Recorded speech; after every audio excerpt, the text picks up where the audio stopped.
Welcome to Z Multimedia Online. Don't forget to follow us on all our socials on TikTok at Z Multimedia, LinkedIn at Z Multimedia, YouTube, ZTV, IDX, and Facebook at ZFMGH. Do enjoy this video. Appreciated, And this morning we are going beyond the celebrations because, of course, it's a day of appreciation, a day of recognition, a day to say thank you to the millions of Ghanaians whose hard work keep this country moving. But the real question is, what happens after today? Are we truly valuing workers in a meaningful way? Are we just acknowledging them once a year? From the offices to the markets, from corporate boardrooms to the streets, from skilled professionals to informal workers who actually power a huge part of our economy. Labor Day is really about people, and people who show up, people who build, people who carry the weight of productivity, growth, and national development. So this morning we're having an important conversation, and we're asking that, are organizations in Ghana doing enough? Not just in words, but in action? Are workers being fairly compensated, protected, and even given opportunities to grow? And what about the many in the informal sector who often fall outside structured systems of support and recognition? And we'll also be looking at the future of work. We'll touch on employee well-being, workplace culture, flexibility, and what it truly actually takes to build environments where people don't just work, but they are able to thrive.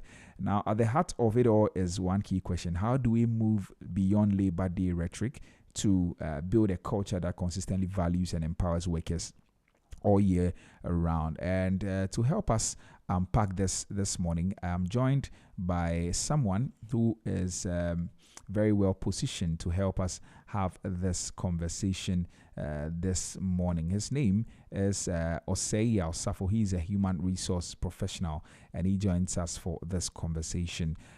Good morning, Osei. How are you doing? Good morning. I'm doing well. Yourself? Yes, I'm doing well too, by God's grace. Maybe you may want to just raise your voice a bit for us. Okay. Yes, yeah. But happy. Better? Yes, it's better, relatively better. Right. Happy Labor Day to you. Same to you. Same to you, Neil. All right. I think we haven't spoken this year, right? Yes, I think our last meeting was late last year. Last year, right. Good to have you back anyway. Same. Okay, so let's begin our conversation. I want to set the tone. Now, first of all, when we talk about Labor Day in Ghana, what does it truly represent to you beyond the holiday? Okay, so I'll start off by thanking you and those tuning in to listen. I'll try my best to keep my responses brief so our hardworking workforce can return to your well-deserved rest.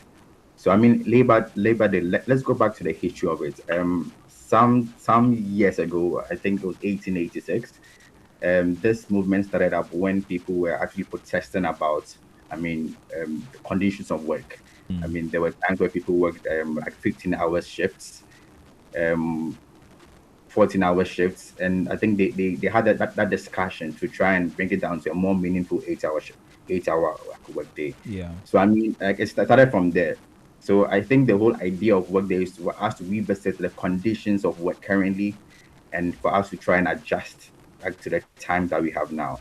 So that's what I'll say with regards to where Labor Day is from and where we are now. It's quite unfortunate that it's become just a rest day for us. Okay, it's Labor Day, to get time off and rest.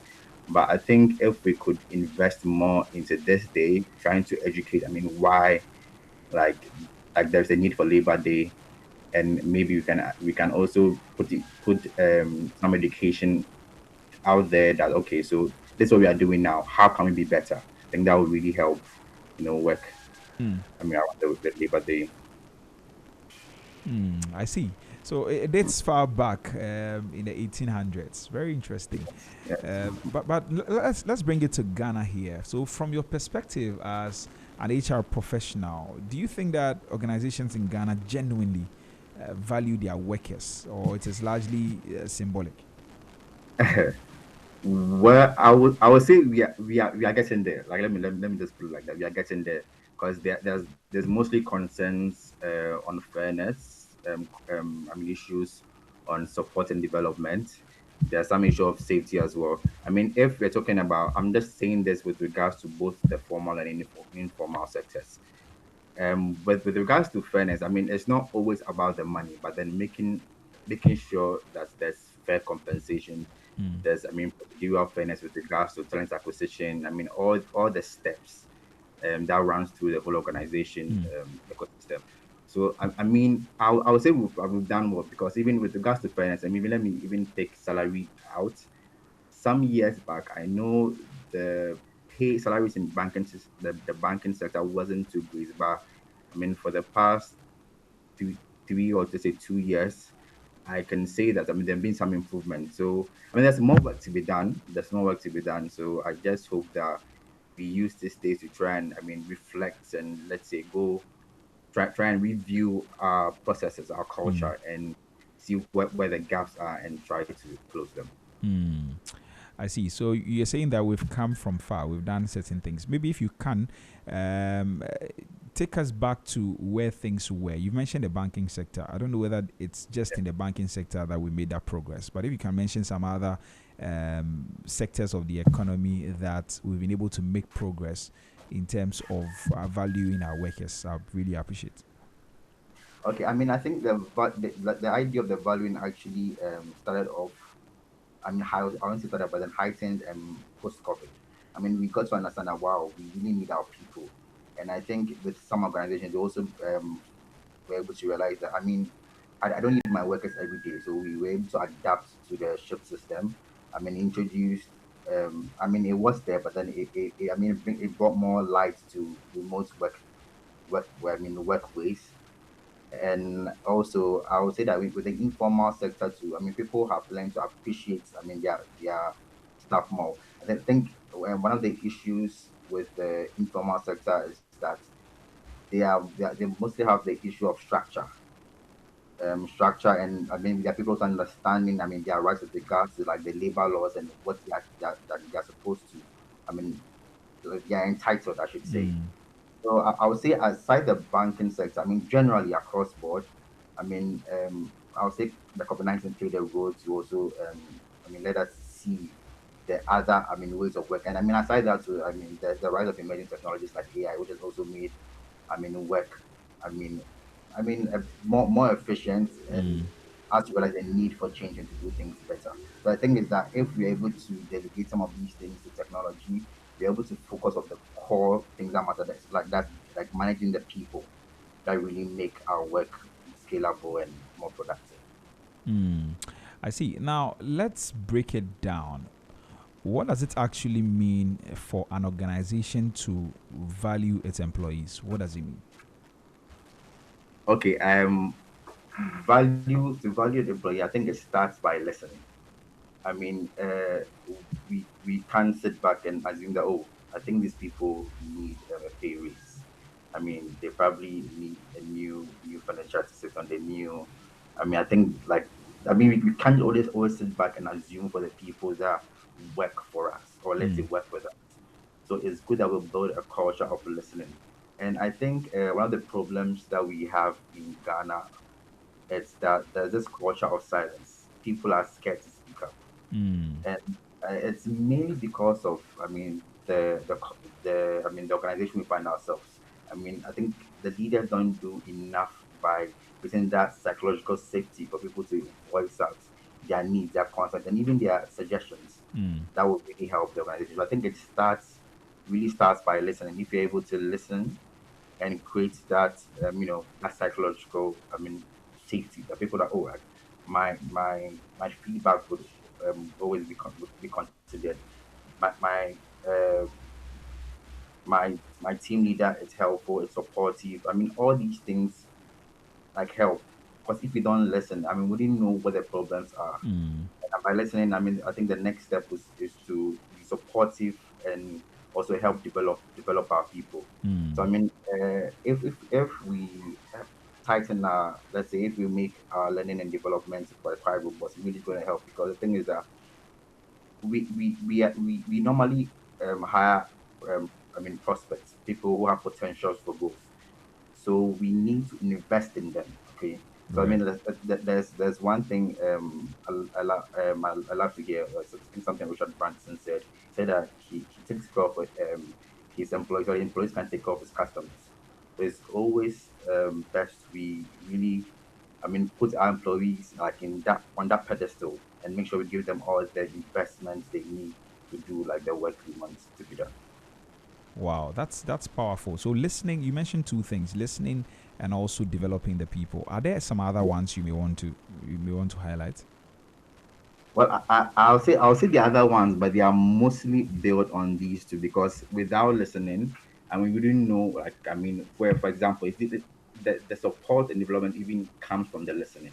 Okay, so I mean, I want to help you. Let's say, oh, I want to start a program on this field. Let's say cybersecurity. I mean, have you listened to them to see some of the gaps like in that area that maybe okay yes like they need like this training, they need this support, they need this. So there are other ways, but the thing is that I wouldn't want to box I mean anything. So I'll say that you first need to listen and be sure that yes, this is what they want. And I mean aside that, to you recognize like your people's contribution publicly. And it's, as I said, it's not always about I mean the pay and other things, but then like you're showing recognition, making them feel belong, making them feel appreciated. I Right. mean that also help. And also if we're able to audit our culture regularly and find I mean where the gaps are and try to tweak it to suit the present time we're in, I mean that will also help as well. Right, very important. I also know a few other ones that I think I would want to know whether you agree with. Okay. Maybe one of them would be offering them some good compensation packages. What do you have to say about that? I mean, yes. I mean, it's all. I mean, boils down to listening. I mean, what's that good compensation package really mean? I mean, maybe for you at the top. I mean, I started by saying that. I mean, it's not assuming from the top that oh, if I give them good compensation packages, I mean, they're gonna be happy and they're gonna. I mean, it's gonna increase productivity. But then it's about understanding like what does good compensation package means to my people. Okay, and in some areas it's not even about compensation, about even like the whole atmosphere like in the company. So that's why I think like listening is the first step. Honestly, listening supports is the first two steps. I mean, fair conversation, good salary, it does help, but then you need to know what that means for the people. I don't know if you Yeah, I understand my get point. it. I get it. Yeah. Wow. Awesome. Now, you spoke about employee recognition as one of the things. You highlighted that. Yes. In your experience, where do you think most organizations get it wrong when it comes to that? Okay, so I think most people like to just throw money on everything. Okay, so I mean, it's not about money. It's about some of the like simple things like oh, thank you. Oh, I saw what you did with this data sets. Like it's really amazing. Like good work, keep it up. I mean, these words like really go a long way, honestly. And it's not always about just the bonuses, the allowances, but then also being intentional about building a very kind culture, a very, I mean, good feedback culture where people can speak up freely, people can, I mean, let's feel like that belonging. Yeah, so I think just to, I mean, put this in a nutshell, it's not just about money, but also, but I mean, I know there are some companies that actually publicly recognize their employees. I mean, their birthday goes online and the media, LinkedIn, Instagram. I remember there's a time that I spoke to someone who was working with was working remotely with a certain company, and I think then the next time I heard that the person said that, oh, she's no longer with them. I'm like, oh, what happened?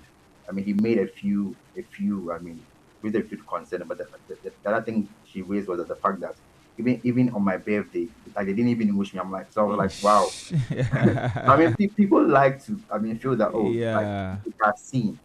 Yeah. So I think if we, I mean, take these steps, it's really gonna go a long way to help. Right. Yes. Right. At the end of the day, it benefits not just the employee, it benefits the company as well, right? Exactly. Exactly.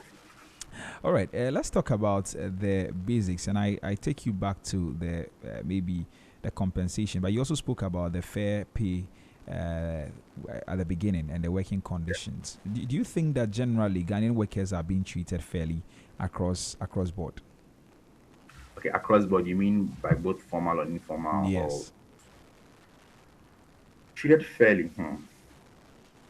See, I think the issue here is that I mean most employees don't really understand it, like the legal law. Honestly, like they don't understand what's they are entitled. And I know that I mean the informal sector actually is a chunk part of our economy. I think that is over 80% as Mm. the informal sector, and most people in that sector are not being paid. Like that's are not being paid for them.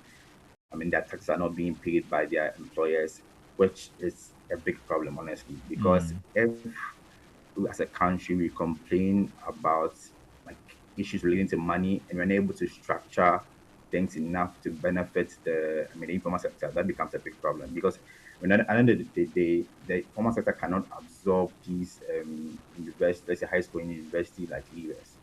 I mean, there's supposed to be some sort of structure that helps the informal sector scale and absorb these people as well.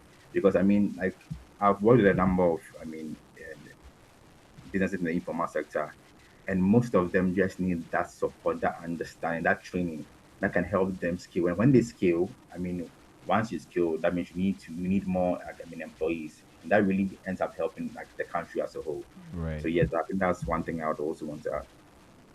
Mm. I see. So, but do you think that compensation in Ghana actually reflects the true value and productivity of workers? Well, in some organization it does, but I would say the majority, unfortunately, not. I mean, yes, And I that's a, would say if labor, the labor commission would really even help with this because you even within the same industry, let's take for example banking. You see someone with the same certificate, with the same years of experience, the same let's say know-how. Let me put it mm, will be paid like three times less in a different banking, like I mean, a yeah. banking organization. So, I mean, what would help will be benchmarking, Mm, being able to, I mean, look, and this is what we do. If you want this person, like this other requirements, and this is the maybe the pay range, and maybe able to benchmark these things on a higher policy level, it's really going to also help. I mean, it's going to encourage people to, I mean, want to okay become, I mean, accountants, become, I mean, data analysts, become, I mean, whatever career they have. mm, I mean, that would really help a lot. And also, I mean, these people also can also help support the informal sector. I mean, imagine like we have like a lot of data analysts in the system, and there's a huge like need for these people in the informal sector. Honestly, I work in a bunch of informal, and I'm like, wow. I mean, most of them don't even have like simple, I mean, tools to track the analysis. And most of them don't even have like a record keeping system. yeah. So if you're able to train these people and have some benchmarking, and maybe we can subsidize it for the informal sector, I Mm, think it's going to go a long way to help. Yes. right. I see. Yeah. Because I know sometimes you look at the salaries some people take, especially in the informal sector, even in the formal sector. Maybe, for instance, somebody is a security officer or something at a company, and they are taking charge of security. Look at the whole security, and when it comes to how much they are paid, is a chicken change. Do you think that that affects the kind of motivation people bring to work? I mean, definitely. I mean, there's always this correlation between, I mean, what you think you're worth and what you're paid to. I mean, Mm, what's the effort you exert in a work. the So risk and yes, I all mean, of I that. would say like that really affects it. And I mean, security, for example, it's hmm, I'll say it's a very sensitive area because the thing is that if you're not paying the security well, I mean, it can easily, I mean, connive and do like I mean, think that would harm that will harm your organization. So I mean, for such positions, even the receptionist. I mean, if a receptionist is not paid well, I mean, he's like the front line of your organization. You understand? I mean, anyone that comes to your organization, he or she is the first, I mean, person like they meet. So if I'm paid well, I mean, I sit there and I smile at your customers. If I'm not paid well, I'm probably always moody and disgruntled while I receive your customers. So I think it's very essential that we look at the numbers with regards to, these people, because they play a very essential role, like, in the whole organizational structure. Right. Okay. I was like, hold on for me briefly. Let me just announce the lines in case anybody wants to join the conversation. If you just tune in, this is Business Breakfast on Z101.9 FM with me, Nichrebi Hammond. And this is a special holiday or Labor Day conversation right here. We're talking about whether employees or, yes, workers are really valued beyond the day Labor Day, and that's the conversation we are having. What would that even look like if we are doing that? And that's the conversation. My guest is Osei Yao Safo. He's an HR professional, and he's joining us over the phone lines for this conversation. But you are also free to send us your messages if you want to ask any question, you want to comment on anything we are discussing. Feel free. 0544 1019 0544 That's the WhatsApp number. And also you can call us on 03039 56641 03039 and then we give you the opportunity to ask your questions or make your comments this morning. Also, we're streaming live on Facebook at ZFMGH on Facebook and Z Multimedia on YouTube. Feel free to drop a comment under the live stream and I will read them for you as well. And so that is that. Exactly 9:30. We'll be wrapping up the conversation shortly so that we can make room for some of your messages that have come through this morning. So let's continue. Now, let's talk about productivity and then engagement. Now, there's always this conversation about productivity. Some say that workers are not giving their best. Others say that the system itself is a problem, especially even if you go into the public sector and all of that. Where do you stand in that conversation?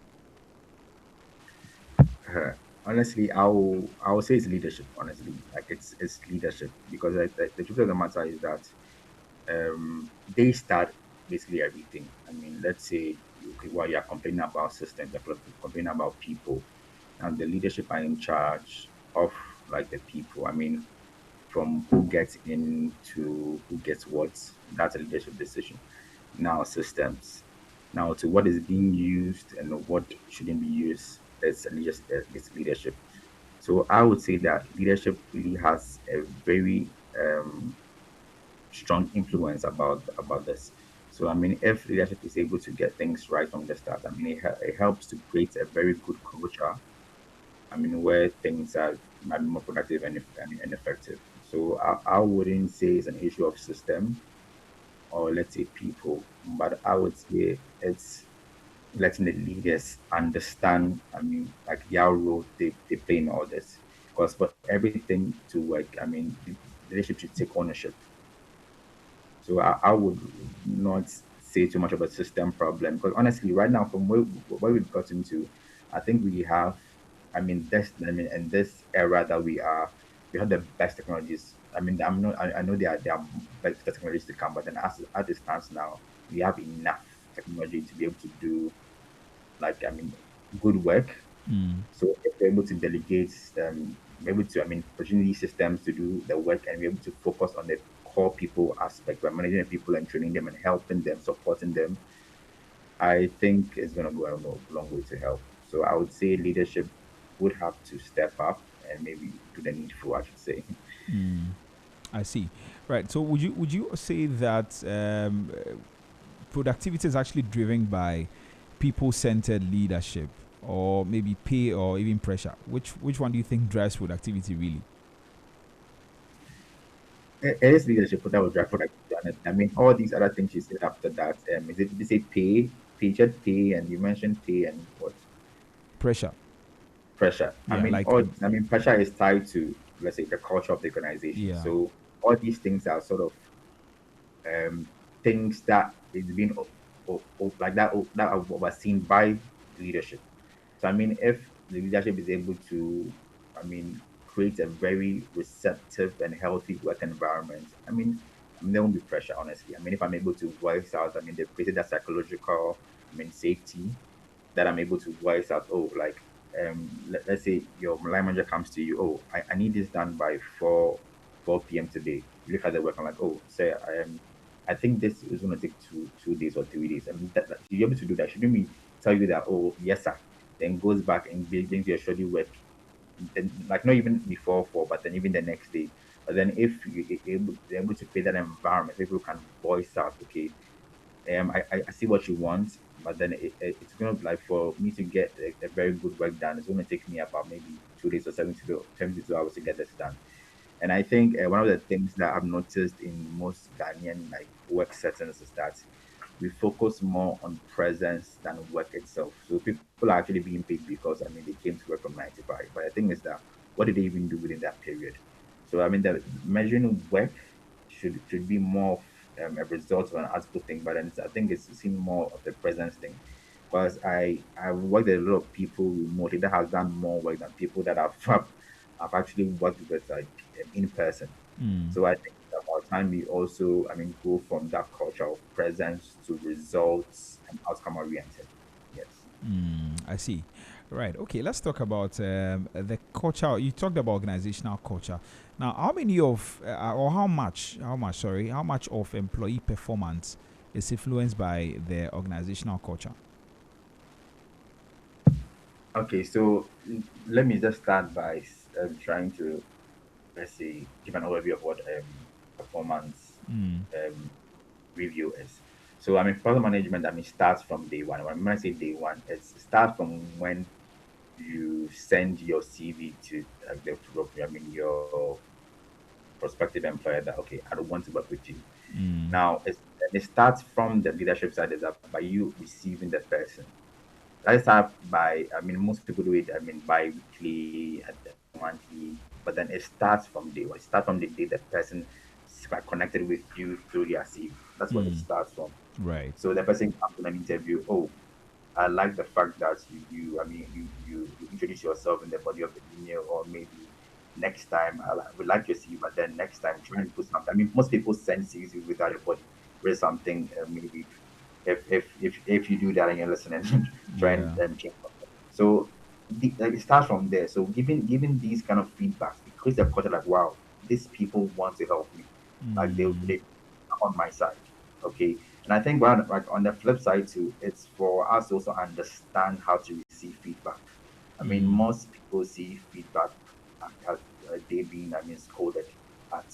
So I mean, we sort of try to understand how to receive feedback and also build on that as well.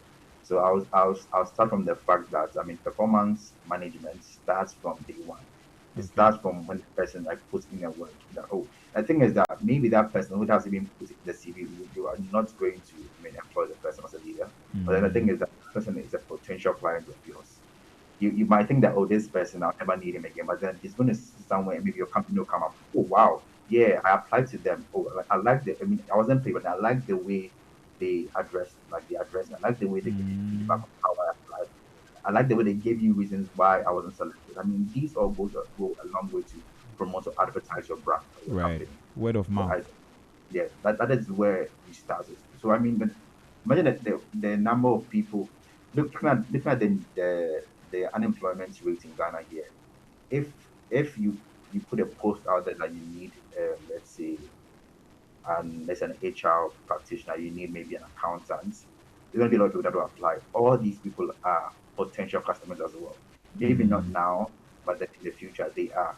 I mean, you could partner with them, you could sell to them, or you could even, I mean, work with them on certain projects. Yeah. So, like having in the back of your mind that any person that comes to me, I need to be kind. I need to be thoughtful. Mm. I need to, I mean, give like good and honest feedback. Right. So, I mean, if I enter an interview, let's say I applied for something at Z Multimedia and I come in and, oh, I like this about you. And listen, I mean, I probably wouldn't get the job, but then I go back, I'm like, wow, like these people, like, I'm not joking. So Yeah. anytime I hear their name, someone like, oh, yeah, I know about them, Charlie, like, they're doing very well. And I Mm. even applied. So I think it starts from listen, even we understanding that management or let's say feedback given is not an occasional thing. It's a lifestyle, it's a culture thing Mm. that we need at the back of our minds. Right. Okay, great. Also, let's move away from culture. I would have preferred that we stayed there a bit, but I'm looking at our time, and there are some other things we have to talk about. So let's shift our attention to a critical part of our economy. We are told that, I'm talking about the informal sector. We are told that I think about 80% of workers are in the informal sector. Now, that's a large number of Ghanaian workers. They operate without contracts. There are no protection, no structured HR systems, and all of that. How do we even begin to talk about employee value in that particular space? Hmm. Okay, so that's I think the issue with the informal sector is that, I mean, most people are regarded as tools than resources. Or say by it is like, okay, Mm. you can't do the work, you go. People are not investing in most people, but most of the time with regards to the informal sector. Where you just come do the work, you go. There's no interaction. I'm yet to see or hear of uh, any formal, I mean, business that does something like, I mean, performance management, that does something like training. I mean, I see a few people starting trainings. I mean, based on the kind of work like that is being done. But then something like performance training, like having feedback sessions for the, I mean, for their employees, it's a problem. So I think it starts with like listening. I mean, for they to create a sense of, I mean, value among the employees, and they need to listen to them. Honestly, it always starts with listening. I mean, Mm. you can't go there, hey, this pay I'm giving my people, I think I need to increase. I mean, you need to talk to them. Let them let you know. I mean, it would be parts, but then let them tell you what they want, Yeah. and then for that you listen to them and you grant them this. And also, I think one thing that really affects that process is that, I mean, there's this book I read through, I think he visited Michael Ideba. So he mentioned something about, I mean, um, how why small businesses fail mostly, and I think is that it's mostly like TV roles, like the entrepreneurs. I mean, they play the entrepreneurial role where they focus on the vision and the future of growth of the business. Mm. They play the management role, that like the management role, like they create the order, the systems, and the, I mean, predictability of the business, and it is technician, like the person that actually does the work. I mean, most leaders, or let's say in the informal sector, they like to play all three roles.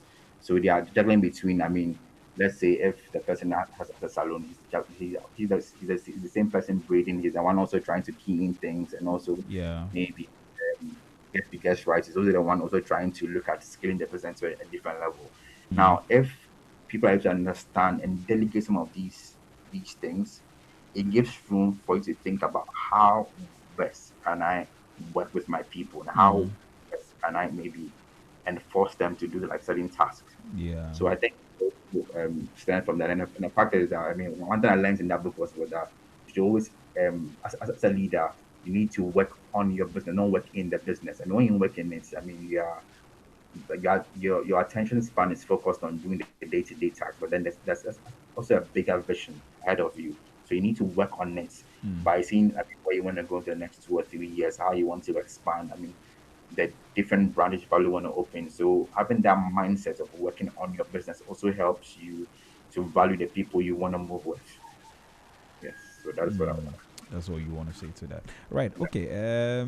So are there some formal, some practices or lessons from formal HR that formal HR practice that can realistically be applied to the informal sector?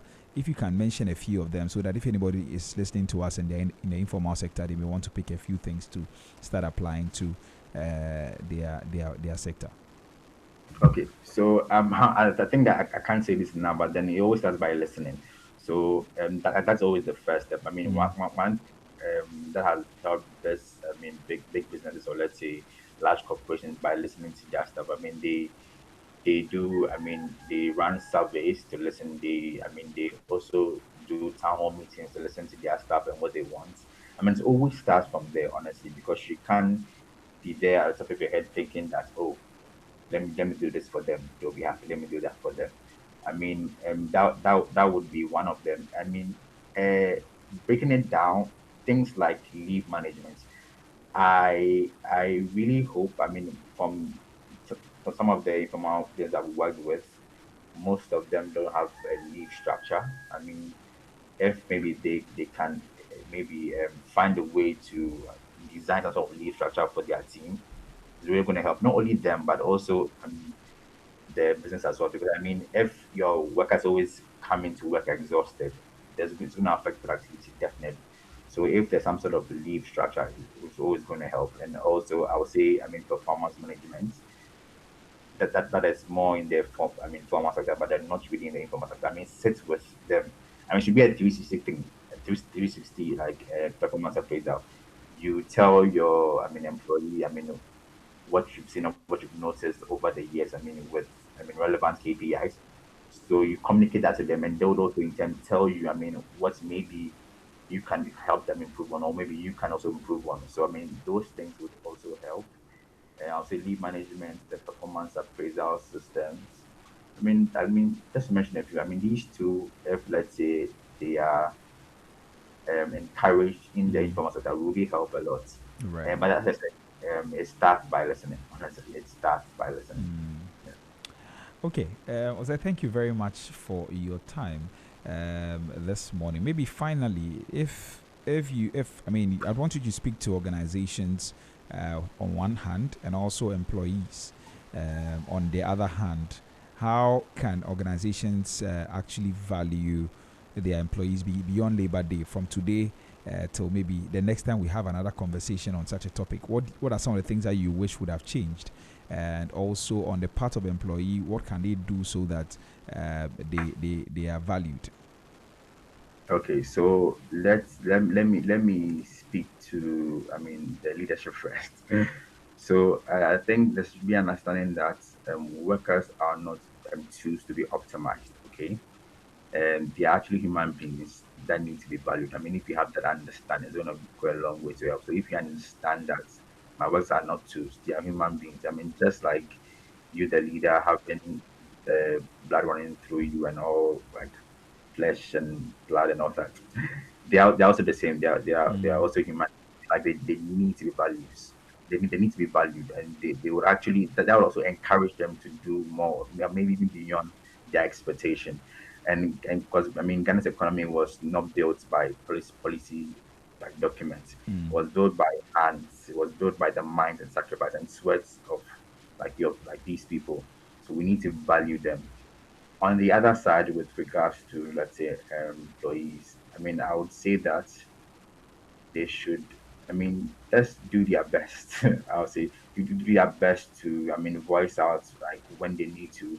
I mean, I think there's this culture of silence that I mean has been there for some time in Ghana. We are scared to, I mean, lose our job. We are scared to, let's say, be seen as disrespectful. We are scared to, I mean, be targeted. But then the thing is that if if we expect something, we need to express. I mean, we can't expect what we don't express. So it starts by us voicing out. Yeah. Then, I mean, if you voice it out, then maybe it's not being. I mean, it's not done on. It's not. I'm listening to. Then you make your decision to maybe move or find. I mean, another alternative to it. But then you need to voice out. We need to start talking honestly. The only way to know is to speak up. Right. Yes, so that is what happens around it. So thank you very much for your time this morning. I'm really grateful that you joined us to celebrate the Labor Day this morning. Thank you. You're welcome, and All happy right. Labor Day to you. Okay. All Thank right. you very much. Same to you. I'm All right. wishing you the best. All right. All right. Sure. Okay. All right. So that was Osei Safo. He is an HR professional, and he joined us this morning talking about Labor Day and also the fact that whether we celebrate our workers beyond just a Labor Day. And so we've had a good conversation, and he's speaking about quite a number of things, talking about things that we can do to be able to make sure that we value our employees, and that will in turn also make them want to stay and also want to contribute to their all. And he says that a major part of it is listening. And so if we're able to listen to our employees, then that will be able to transform a lot of things for us. But of course, we also spoke about the pay for people who are working, yes, let's try and look at that labor commission and all of that. He says that we have to look at those things. Also, he spoke about the informal sector. We don't pay attention to that sector a lot, but these are the engines of growth for our country, and so we have to turn our attention to that side and also look at how people are treated there. And he says that people are treated as tools instead of resources, and that's something that we also have to look at. And so these are some of the things. So I think that Labor Day must go beyond just or maybe celebrating workers or appreciating workers must go beyond just a single day where we gather them and then we give some speeches here and there. It must actually translate into real appreciation that is on a daily basis for the workers. And so that's all for our big roundtable discussion this morning. We're going to wrap up the show shortly, but we'll take a very quick music break, and when we return, we wrap up. Enjoy this one. Bye. Thank you for watching. Don't forget to like, comment, and share, and also do follow us on all our socials. On TikTok at Z Multimedia, LinkedIn at Z Multimedia, YouTube at ZTV, IDX, and Facebook at ZFM GH.